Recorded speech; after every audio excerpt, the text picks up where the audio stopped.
episode of Shell Studios. I'm your host, Corey Shell, and today I'll be talking to you guys about The Iron Claw, directed by Durkin. Iron Claw is a thriller film detailing the devastating tragedy of the Von Erichs family, which are wrestling royalty. Now, I know 2023 has came and gone, but this movie is explosive, and if you haven't gone to see it, get up out your seat right now and go to your nearest movie theater. We get taken through this world where Father Fritz Von Erich doesn't properly get his shot at starting with the professional wrestling industry. So he uses everything he knows to ensure what happened to him in his business doesn't happen to his sons, and he molds them to ensure that one of them becomes world heavyweight champion. Now you see how that could lead to major issues. He used his kids as an opportunity for get back. He didn't love them properly, he ignored the injuries they received due to wrestling, and he was mentally and physically abusive to them at times, and that played a pivotal role in how their stories ended. Listen, you guys, this movie is an emotional tearjerker. We see these four brothers who were closer than ever, and we slowly start to see them one by one passing away, but before that, we could see them going downhill and them changing from the path they were once on. It really had you wondering, was it the pressure from stardom that they were experiencing,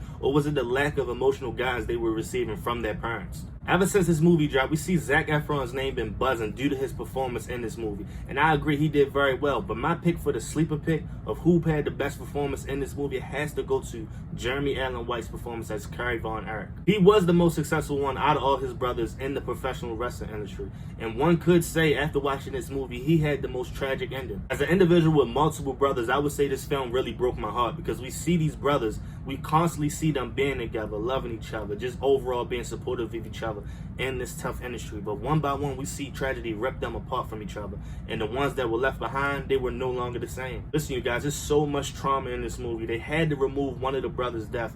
One brother isn't in it due to this just being too much because it was back to back to back, and after a while, you just couldn't take no more. I urge you to get out this seat and go see this movie. It's currently in your nearest movie theater. I would just have to say that A24 has been putting out some of the best films going into this year, especially last year in the year of 2023.